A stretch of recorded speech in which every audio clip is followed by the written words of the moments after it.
الحمد لله رب العالمين والصلاة والسلام على سيد الأنبياء والمرسلين أما بعد تفسیر القرآن الکریم سورۃ البقرہ آیت نمبر 142 142 پارہ نمبر آج دوسرا شروع ہو رہا.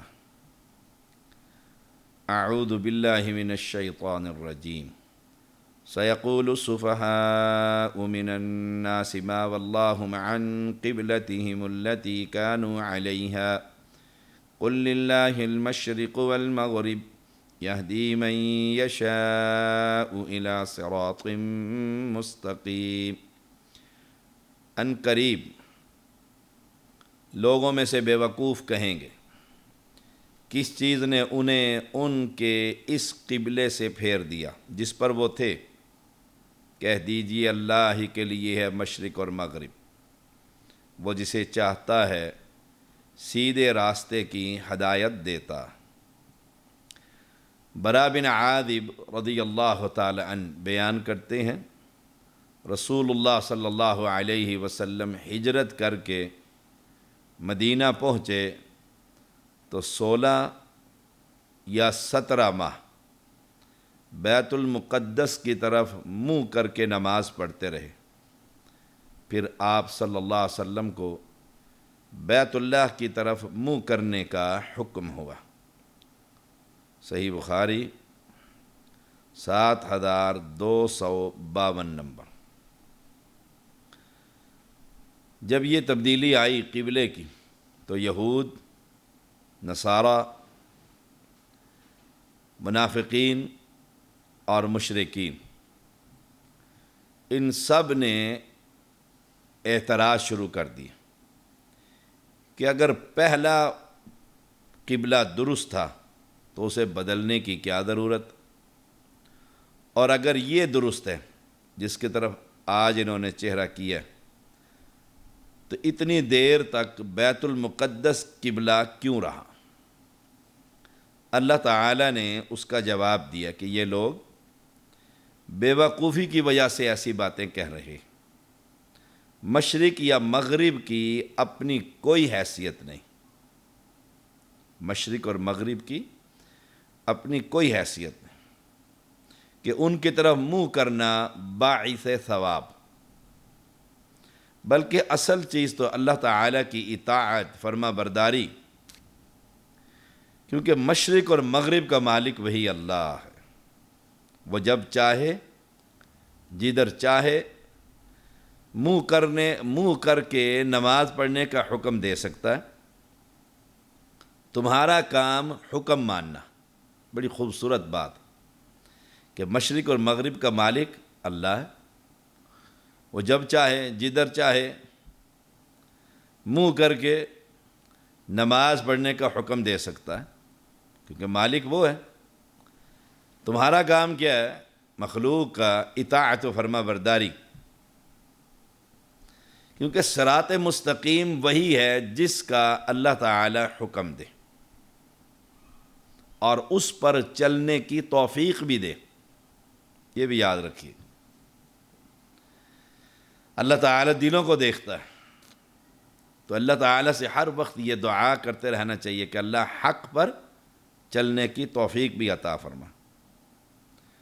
جو توفیق سے عاری ہیں، محروم ہیں، وہ اس قسم کی گفتگو کرتے ہیں کہ پہلی نمازیں درست ہیں، پہلا قبلہ درست تھا تو پھر تبدیل کیوں ہوا؟ اگر یہ درست ہے تو پھر بیت المقدس پہلے قبلہ کیوں رہا؟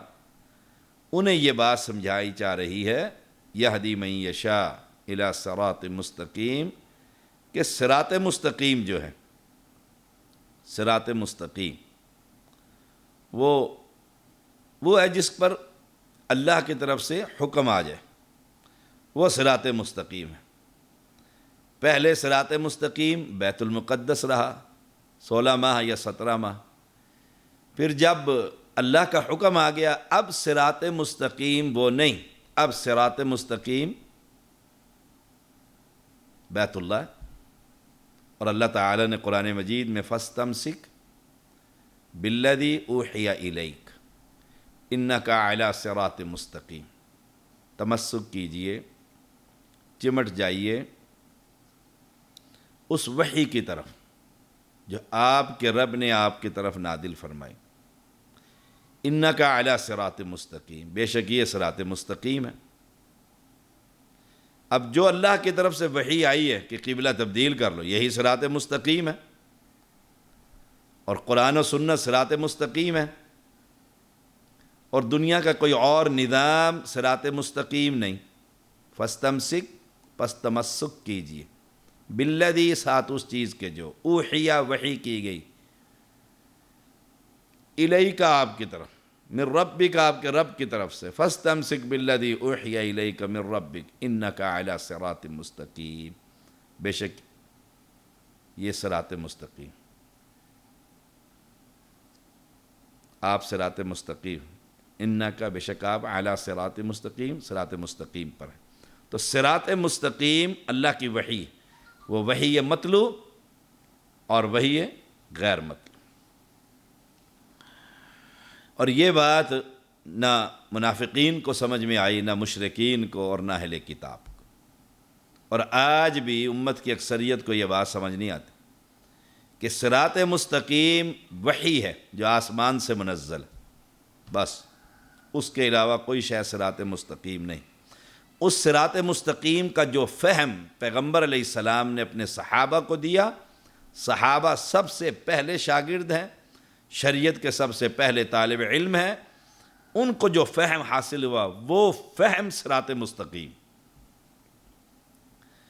وَكَذَلِكَ جَعَلْنَاكُمْ أُمَّةً وَسَطًا لِتَكُونُوا شُهَدَاءَ عَلَى النَّاسِ وَيَكُونَ الرَّسُولُ عَلَيْكُمْ شَهِيدًا وَمَا جَعَلْنَا الْقِبْلَةَ الَّتِي كُنْتَ عَلَيْهَا إِلَّا لِنَعْلَمَ مَنْ يَتَّبِعُ الرَّسُولَ مِمَّنْ يَنْقَلِبُ عَلَى عَقِبَيْهِ وَإِنْ كَانَتْ لَكَبِيرَةً إِلَّا عَلَى الَّذِينَ هَدَى اللَّهُ وَمَا كَانَ اللَّهُ لِيُضِيعَ إِيمَانَكُمْ إِنَّ اللَّهَ بِالنَّاسِ لَرَءُوفٌ رَحِيمٌ۔ اور اسی طرح ہم نے تمہیں سب سے بہتر امت بنایا تاکہ تم لوگوں پر شہادت دینے والے بنو، اور رسول تم پر شہادت دینے والا بنے، اور ہم نے وہ قبلہ جس پر تو تھا مقرر نہیں کیا تھا مگر اس لیے کہ ہم جان لیں کون اس رسول کی پیروی کرتا ہے، اس سے جدا کر کے جو اپنی دونوں ایڑیوں پر پھر جاتا ہے، اور بلا شبہ یہ بات یقیناً بہت بڑی تھی مگر ان لوگوں پر جنہیں اللہ نے ہدایت دی، اور اللہ کبھی ایسا نہیں کہ تمہارا ایمان ضائع کر دے، بے شک اللہ لوگوں پر یقیناً بے حد شفقت کرنے والا اور نہایت رحم کرنے والا ہے۔ اب فرمائے اسی طرح ہم نے تمہیں سب سے بہتر امت بنایا، سب سے بہتر امت بنایا۔ وسط کے معنی درمیان، افضل چیز کو بھی وسط کہہ دیتے ہیں، درمیانی چیز سب سے بہتر ہوتی ہے، یہاں مراد سب سے بہتر ہے۔ کنتم خیر امت اخرجت للناس، سورۃ آل عمران 110 نمبر آیت، تم سب سے بہتر امت جو لوگوں کے لیے نکالی گئی۔ اب دو نقطوں کے درمیان سٹریٹ لائن کو خط مستقیم کہتے ہیں، خط مستقیم، دو نقطوں کے درمیان سٹریٹ لائن کو خط مستقیم کہتے ہیں۔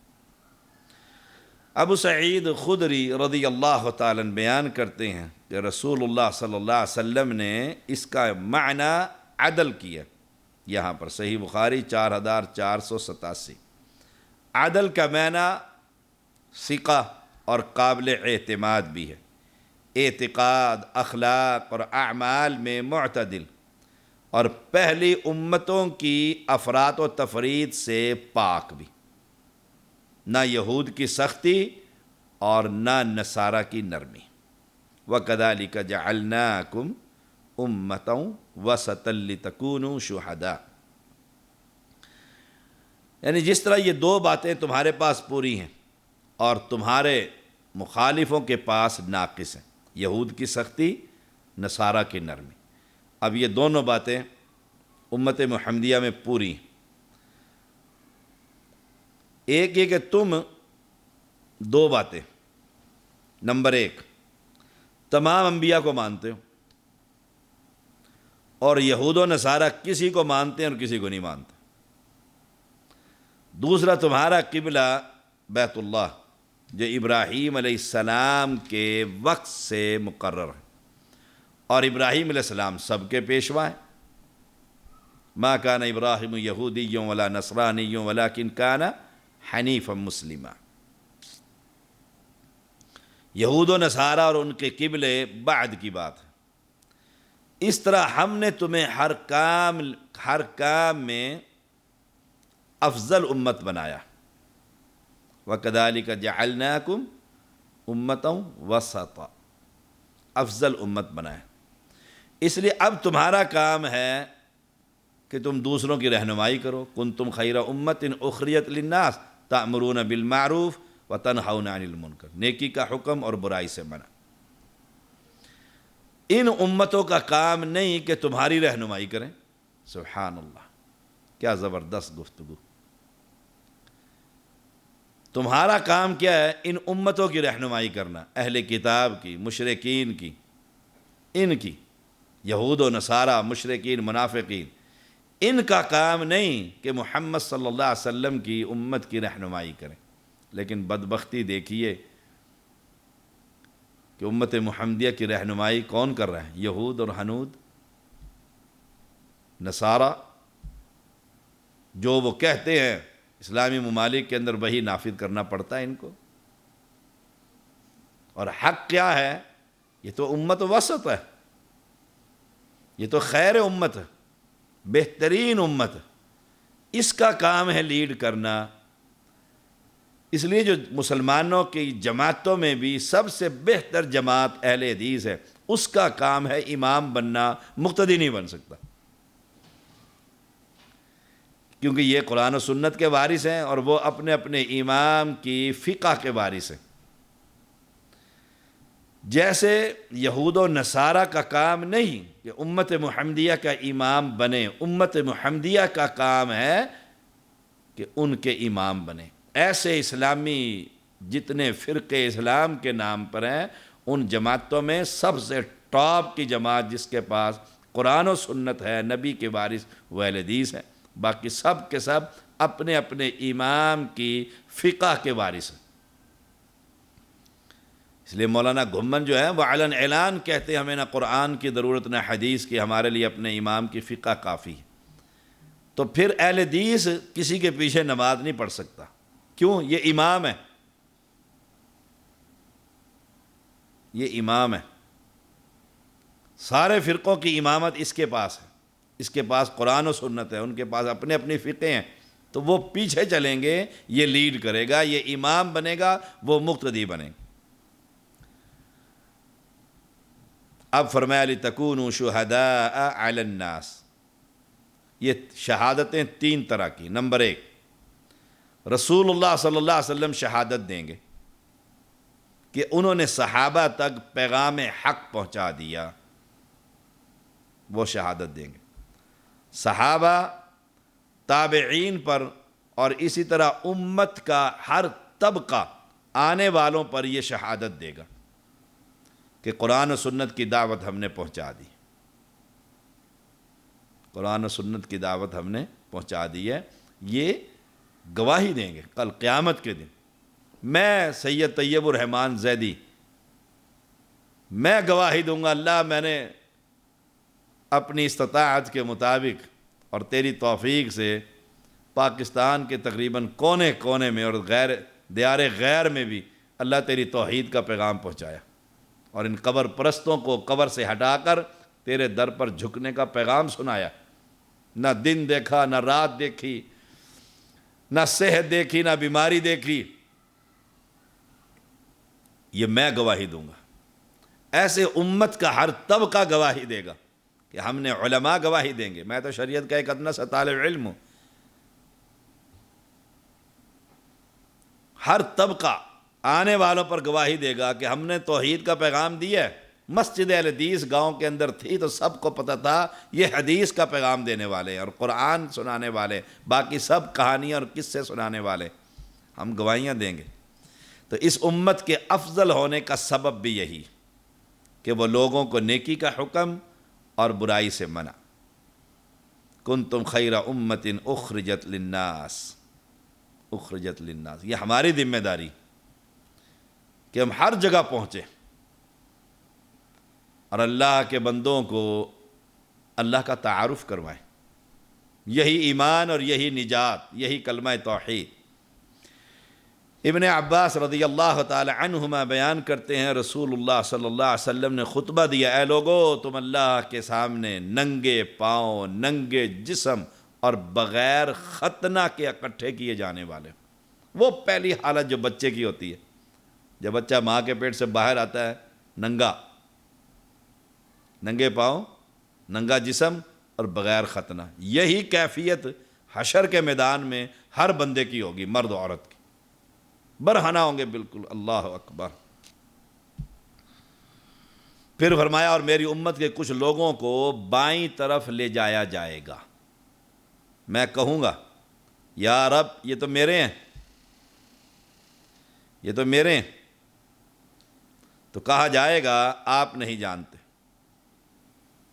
انک لا تدری من احدث بعدک، آپ نہیں جانتے آپ کے بعد انہوں نے کیا کچھ کیا، کون کون سی بدعتیں انہوں نے ایجاد کر دی، یہ عید میلاد اور یہ تیجے اور یہ 40ویں اور یہ 11ویں اور 12ویں اور 17ویں بھی آ گئی ہے۔ پھر پیغمبر علیہ السلام کہتے ہیں میں کہوں گا اللہ کے صالح بندے کی طرح۔ وہ کون ہیں؟ عیسیٰ علیہ السلام۔ انہوں نے کیا کہا تھا؟ وَكُنْتُ عَلَيْهِمْ شَهِيدًا مَا دُمْتُ فِيهِمْ فَلَمَّا تَوَفَّيْتَنِي كُنْتَ أَنْتَ الرَّقِيبَ عَلَيْهِمْ وَأَنْتَ عَلَى كُلِّ شَيْءٍ شَهِيدٌ، سورۃ مائدہ 117 نمبر آیت۔ اور میں ان پر گواہ تھا جب تک میں ان میں رہا، جب تک میں ان میں رہا۔ پھر جب تو نے مجھے اٹھا لیا تو تو ہی ان پر نگران تھا، تو تو ہر چیز پر گواہ ہے۔ اب عیسیٰ علیہ السلام کیا کہہ رہے ہیں؟ وَكُنْتُ عَلَيْهِمْ شَهِيدًا مَا دُمْتُ فِيهِمْ، مَا دُمْتُ فِيهِمْ، جب میں ان کے اندر تھا تو میں ان پر گواہ تھا، جب تو نے مجھے اٹھا لیا تو پھر تو ہی نگران تھا نا ان پر۔ یعنی جب پیغمبر عیسیٰ علیہ السلام کو دنیا سے اٹھا لیا تو انہیں دنیا کی کوئی خبر نہیں تھی۔ یہاں سید بادشاہ کو اٹھایا ہی نہیں بلکہ موت دی ہے، شاہ صاحب فوت ہو گئے ہیں، کفن دفن قبر، اور یہاں اس کو ساری خبر ہو جاتی ہے۔ یہاں عیسیٰ علیہ السلام کو خبر نہیں اور رب کو کہہ رہے ہیں، تو رب کہہ دیتا نا نہیں تو ہر جگہ موجود تھا، حاضر ناظر ہر وقت ہی۔ سبحان اللہ، دیکھو کتنی خوبصورت آیت کریم ہے۔ جب تک میں ان میں رہا تو میں ان پر گواہ رہا، جب تو نے اٹھا لیا تو مجھے تو پتہ ہی نہیں پھر کیا کرتی رہی یہ قوم۔ ایسے ہی پیغمبر کو کہا جا رہا ہے آپ کو نہیں پتہ، انک لا تدری من احدث بعدک، آپ کو نہیں خبر آپ کے بعد انہوں نے کیا کچھ کیا۔ اور یہاں ہر جمعے کو مسجد میں کھڑے ہو جاؤ، نبی آ گئے ہیں، جب آ گئے ہیں تو پتہ ہے نا کیا قوم کر رہی ہے، اور پیغمبر کو کہا جا رہا ہے آپ کو نہیں پتہ آپ کے بعد انہوں نے کیا کیا نئے کام کیے ہیں۔ دیکھو قرآن و سنت کیسے ان مشرکوں کی گندے عقیدے کی جڑ کاٹتا ہے۔ یہی بات جب آپ صلی اللہ علیہ وسلم نے حجۃ الوداع میں صحابہ سے پوچھی کیا میں نے اللہ کا پیغام پہنچا دیا ہے، دیکھو پہنچا دیا، سب نے کہا بے شک آپ نے پہنچا دیا۔ جب پہنچا دیا تو پھر بعد میں فقہ حنفی بیچ میں ایڈیشن کہاں سے آ گئی، مسئلہ بیچ میں کیسے داخل کر لیا۔ صحیح بخاری 1741 نمبر۔ اب وہ پیغام کیا تھا جو حجۃ الوداع کے موقع پر پہنچایا؟ وہ پیغام کیا تھا؟ اللہ کی کتاب، ترکت فیکم امرین لن تضلوا ما تمسکتم بہما کتاب اللہ، میں تمہیں دو چیزیں چھوڑ کر جا رہا ہوں، کبھی گمراہ نہیں ہوگے جب تک اس کے ساتھ چمٹے رہو گے، ایک اللہ کی کتاب، دوسری پیغمبر کی حدیث، میری سنت، میری سنت۔ میں تمہیں دو چیزیں چھوڑ کر جا رہا ہوں، ایک اللہ کی کتاب، دوسرے میرے اہل بیت۔ چمٹ جانا اہل بیت سے، پیغمبر اسلام کی حدیث ہے، چمٹ جانا اہل بیت سے۔ اب اہل بیت میں سے بتاؤ، علی مشکل کشا تھے، وہ آپ مشکل میں پھنسے ہوئے تھے آپ مشکل میں پھنسے ہوئے۔ دیکھیں اکثر یہ مسئلہ ایک بیچ میں ضمناً آ رہا ہے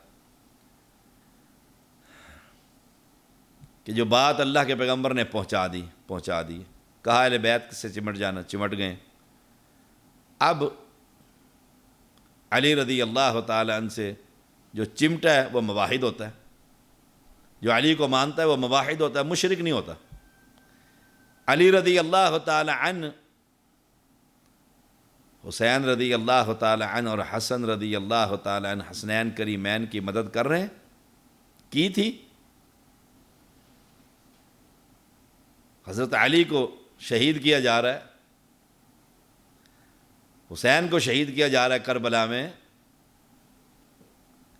کوفیوں نے کر دیا ہے، کوفی لا یوفی، تو یہ علی نے آ کر مدد کی تھی رضی اللہ، اپنے بیٹے کو بچایا تھا۔ تو اہل بیت کے ساتھ تعلق کس کا ہے؟ موحدین کا۔ یہ جو رافضی مشرک ہیں ان کا کوئی تعلق نہیں۔ اب ہماری ذمہ داری یہ ہے کہ وہ پیغام ہر آنے والے تک پہنچایا جائے۔ مجھے سمجھ آ گئی ہے توحید کی، میں اپنی بیوی کو، اپنے والدین کو، اپنے محلے والوں کو، اپنے دوستوں کو، ایک ایک کو پکڑ کر، ایک ایک کو پکڑ تبھی تو وہ ان پر شہادت دے گا کہ میں نے باوڑا گاؤں کے اندر یا اللہ میں نے اپنی قوم کو توحید کا پیغام سنایا تھا۔ تبھی وہ امت وسط کہلانے کا حقدار بنے گا جب اس ذمہ داری کو پورا کرے گا۔ اور جو امت مسلمہ کی تمام گمراہی کو دیکھ کر خاموش رہا، نہ گواہی دے سکے گا، نہ امت وسط کا مصداق ہوگا۔ اور آج کہہ دیتے ہیں، میں نے کل جمعے کا بھی بتلایا، دیکھیں جی دین کے معاملے میں اپنا اپنا مسلک عقیدہ ہوتا ہے، اس پر آپ بات نہ کریں۔ سیاست اپنی اپنی نہیں ہوتی، اس پر دو گھنٹے خرافات بکتے رہتے۔ نمبر 2، دوسری شہادت، لتکونوا شہداء علی الناس، دوسری شہادت جو امت مسلمہ اللہ تعالیٰ کی کتاب کے خبر دینے کی بنا پر پہلی تمام امتوں پر دے گی کہ ان کے انبیاء نے اللہ کے احکام اپنی اپنی امت تک پہنچا دیے تھے۔ رسول اللہ صلی اللہ علیہ وسلم نے فرمایا نوح علیہ السلام کی امت آئے گی، اور نوح علیہ السلام بھی ساتھ ہو گئے۔ اللہ فرمائے گا اے نوح تم نے پیغام پہنچا دیا تھا میری توحید؟ عرض کریں گے یا اللہ میں نے تو پہنچا دیا تھا۔ امت سے پوچھا جائے گا، قوم نوح سے، کیا نوح علیہ السلام نے پیغام پہنچایا؟ وہ کہیں گے کوئی نہیں پہنچایا، جھوٹ، صاف انکار کر دیں گے۔ ہم تک تو نوح علیہ السلام نے کوئی قرآن کی آیت نہیں سنائی، کوئی سبق نہیں پڑھایا، کوئی توحید نہیں سمجھائی۔ تو اللہ تعالیٰ نوح علیہ السلام سے فرمائے گا تم کہتے ہو پہنچا دیا، اور بندے کہہ رہے ہیں تمہاری امت کہ نہیں پہنچایا، تمہاری شہادت کون دے، گواہی کون دے کہ آپ نے پہنچا دیا؟ وہ عرض کریں گے محمد صلی اللہ علیہ وسلم اور ان کی امت۔ دیکھیں کتنا بڑا اعزاز ہے اس امت کے لیے۔ نوح علیہ السلام پہلے رسول، اور ان کی گواہی کون دے رہا ہے؟ آپ، امت محمدیہ۔ پھر ہم شہادت دیں گے کہ یقیناً نوح علیہ السلام نے انا ارسلنا نوحا الی قومہ ان انذر قومک من قبل، نوح علیہ السلام نے یہ پیغام پہنچایا۔ وہ کیسے؟ وَكَذَلِكَ جَعَلْنَاكُمْ أُمَّةً وَسَطًا لِتَكُونُوا شُهَدَاءَ عَلَى النَّاسِ، صحیح بخاری کی یہ حدیث ہے نوح علیہ السلام والی۔ ہم گواہی دیں گے۔ ہم کیسے گواہی؟ ہمارے پیغمبر نے ہمیں بتلایا، سورۃ نوح اتری، ہمارے پیغمبر نے احادیث مبارکہ میں بتلایا۔ یہ صحیح بخاری کی 3339 نمبر۔ تیسری شہادت،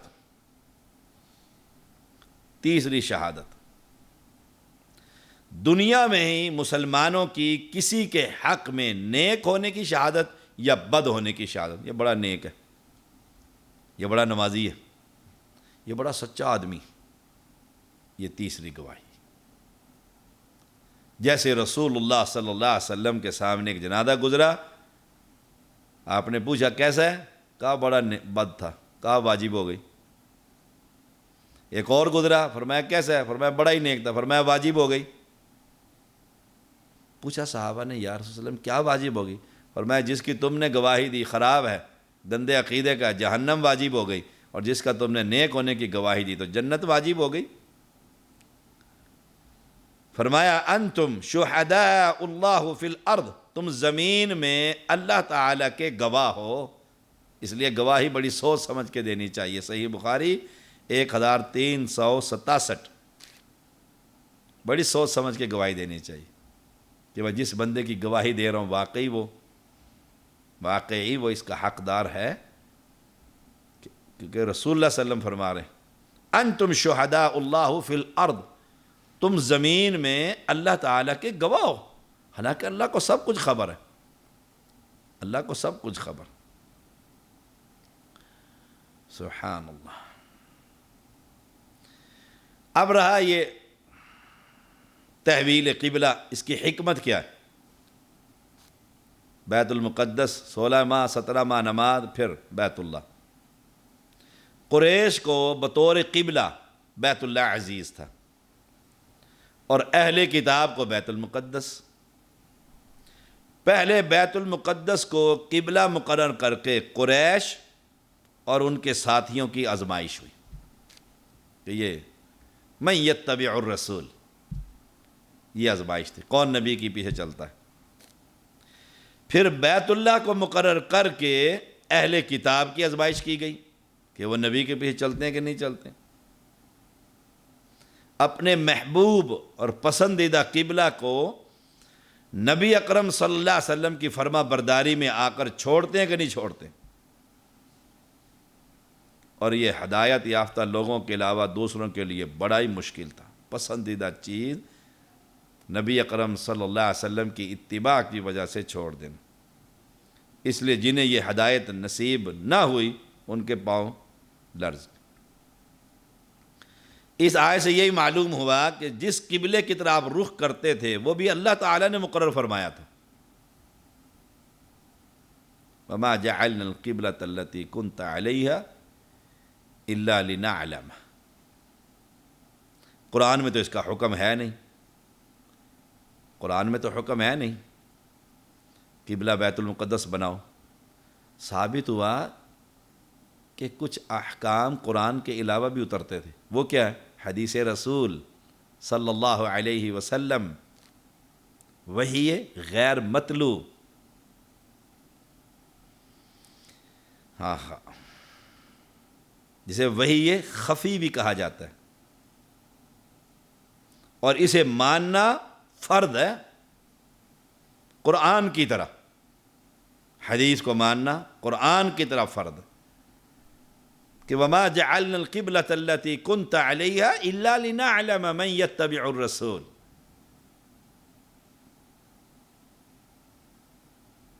اب قرآن میں حکم نہیں کہ بیت المقدس تمہارا قبلہ ہے، لیکن حدیث رسول میں اس کا مطلب ہے حکم تو تھا، وہ کہاں ہے؟ حدیث میں، تو حدیث کو ماننا فرض نہیں۔ اس لیے اہل حدیث کون ہوتا ہے؟ قرآن و حدیث پر چلنے والا۔ اہل السنہ کون ہے؟ اہل السنت والجماع، اہل سنت والجماعت کون ہے؟ جو قرآن و حدیث کو مانتا ہے، قرآن و حدیث کو مانتا ہے، وہ ہے صحیح معنوں میں اہل سنت۔ اور جو قرآن و حدیث کو نہیں مانتا، اور فقہ حنفی اور جعفری اور قادری اور سہروردی اور نقشبندی، اس کا اہل السنہ سے کوئی تعلق نہیں۔ اب فکر چڑھی کہ بھئی ہم نے تو نمازیں جو 16 ماہ 17 ماہ نمازیں جو پڑھی ہیں بیت المقدس کی طرف منہ کر کے، اور لوگ نمازیں پڑھ کر فوت بھی ہو چکے ہیں، ان کا کیا بنے گا؟ تحویل قبلہ سے قبل لوگ فوت ہو گئے نا، شہید بھی ہو گئے، ان کے متعلق کیا مسئلہ بنے گا؟ نماز اب تو قبلہ اللہ تعالیٰ نے قرآن اتارا وَمَا كَانَ اللَّهُ لِيُضِيعَ ایمانکم، اللہ کبھی ایسا نہیں کہ تمہارا ایمان ضائع کر دے۔ فکر چڑھی نمازوں کی تو اللہ نے نماز کو ایمان کہا ہے، ایمان قرار دیا۔ اللہ کبھی ایسا نہیں کہ تمہارا ایمان ضائع کر دے، یعنی تمہاری پہلی نمازیں اللہ کبھی ضائع نہ کرے گا۔ صحیح بخاری کتاب الایمان 40 نمبر۔ اللہ تعالی نے نماز کو ایمان کہا ہے۔ اب جو لوگ صرف زبان سے اقرار اور دل سے تصدیق کو ایمان قرار دیتے ہیں، ان کی بات درست نہیں، بلکہ اعمال بھی ایمان کا حصہ۔ نماز عمل ہے نا، اور نماز اور زکوٰۃ تو ایسا حصہ ہے جس کے بغیر بندہ اسلامی برادری میں شامل نہیں ہو سکتا۔ انما المؤمنون اخوہ، مشرکین کو پکڑو، قرآن فَإِن تَابُوا وَأَقَامُوا الصَّلَاةَ وَآتَوُا الزَّكَاةَ فَإِخْوَانُكُمْ فِي الدِّينِ، سورۃ توبہ 11 نمبر آیت۔ پس اگر وہ توبہ کر لیں اور نماز قائم کریں اور زکوٰۃ دیں تو پھر تمہارے دین میں بھائی ہیں۔ تو دینی برادری کا بے نماز حصہ نہیں، بے نماز حصہ نہیں۔ اور رسول اللہ صلی اللہ علیہ وسلم کا تو فرمان ہے، جابر راوی ہیں، ان بین الرجل و بین الشرک والکفر ترک الصلاۃ، صحیح مسلم 82۔ آدمی کے درمیان اور شرک اور کفر کے درمیان فرق نماز کا چھوڑنا ہے، نماز کا چھوڑنا ہے۔ سبحان اللہ۔ تو اللہ تعالی نے فرمایا وما کان اللہ لیضیع ایمانکم، اللہ تمہاری نمازوں کو ضائع نہ کرے گا کبھی بھی۔ اللہ تو بہت بندوں سے محبت کرنے والا، شفقت کرنے والا اور نہایت رحم کرنے والا۔ وآخر دعوانا ان الحمد للہ رب العالمین۔